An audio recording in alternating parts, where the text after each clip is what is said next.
ಅಧಿಕೃತವಾಗಿ ಇನ್ನೂ ಮಾತಾಡಿಲ್ಲ. ಅಧ್ಯಕ್ಷರು ಎಲ್ಲ ಮಾತಾಡಿದ್ರಂತೆ, ಅವರು ಏನು ಬೇರೆ ಬೇರೆ ಎಕ್ಸ್ಪ್ಲನೇಷನ್ ಎಲ್ಲ ಕೊಟ್ಟರು. ಐ ಥಿಂಕ್ ನಾನು ಸ್ವಲ್ಪ ತಿಳುವಳಿಕೆ ಇಟ್ಕೊಂಡು ಮಾತಾಡೋದು ಒಳ್ಳೆಯದು. ಯಾಕೆಂದರೆ ಇದು ಏನಾಗುತ್ತೆ, ಮಾಧ್ಯಮದಲ್ಲಿ ಬಂದಾಗ ನಾವು ಅದನ್ನು ಹುಷಾರಾಗಿ ನೋಡಿಕೊಂಡು ಅದಕ್ಕೆ ರಿಯಾಕ್ಟ್ ಮಾಡಬೇಕಾಗುತ್ತೆ. ಯಾವುದೇ ಸಂದರ್ಭದಲ್ಲಿ ಯಾರದೇ ತಪ್ಪಿದ್ರೂ ಕೂಡ ಕಾನೂನು ಆ ಜವಾಬ್ದಾರಿಯನ್ನು ತಗೊಳ್ತದೆ ಅನ್ನೋದು ವಿಶ್ವಾಸವನ್ನು 100ಕ್ಕೆ 100 ನಾನು ಕೊಡ್ತೇನೆ. ಅಲ್ಲ, ಅದಕ್ಕೆ ನಾನಿನ್ನೂ ಮಾತಾಡಿಲ್ಲ. ನನಗೆ ಅದನ್ನೇ ಮಾಹಿತಿ ಬಂತು. ನಾನು ಯಾಕೆ ಹೇಳಲಿಲ್ಲ ಅಂದರೆ ನಾನು ಇನ್ನೂ ನೇರವಾಗಿ ಮಾತಾಡಿಲ್ಲ. ಅದೇನು ಅಂತೇಳಿ ವಿಚಾರವನ್ನು ತಿಳ್ಕೊಂಡು ಹೇಳಬೇಕಾದ್ರೆ ನಾನು ಸುಮ್ಮನೆ ಮಾತಾಡಿದ್ರೆ ನಂದು ತಪ್ಪಾಗ್ತದೆ. ಯಾಕೆಂದ್ರೆ ನಾನು ಒಂದು ಜವಾಬ್ದಾರಿ ಸ್ಥಾನದಲ್ಲಿರ್ತದೆ.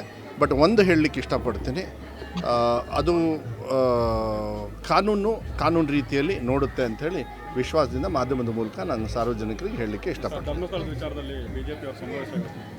ನನಗನ್ಸುತ್ತೆ ಬರೀ BJP-ಯವರಲ್ಲ, ಈವನ್ ಜನತಾದಳದವರು ಕೂಡ ಇದನ್ನು ಪ್ರಜ್ವಲ್ ವಿಚಾರದಲ್ಲಿ ಯಾರ್ಯಾರು ತೊಂದರೆಯಲ್ಲಿ ಪಟ್ಟರಲ್ಲ, ಆ ಸಂತ್ರಸ್ತರು ಮನೆಗೆ ಹೋಗಿಬಿಟ್ಟಿದ್ದಿದ್ರೆ ನನಗನ್ಸುತ್ತೆ ನಿಜವಾಗ್ಲೂ ಇವರಿಗೆ ಬೇಷ್ ಅನ್ಬೋದಾಗಿತ್ತು.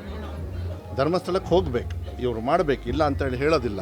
ಅದು ಕರ್ತವ್ಯ ನಮ್ಮದು. ಅವ್ರು ಮಾಡ್ಕೊಳ್ಳಿ, ಈ ದೇಶದೊಳಗೆ ಆ ಫ್ರೀಡಮ್ ಇದೆ. ಆದರೆ ಇದ್ರ ಜೊತೆಗೆ ಅದನ್ನು ಮಾಡಿದ್ದಿದ್ರೆ ನಿಜವಾಗ್ಲೂ ಅದು ಒಂದು ಪ್ರಶಂಸೆಗೆ ಬರೋದು.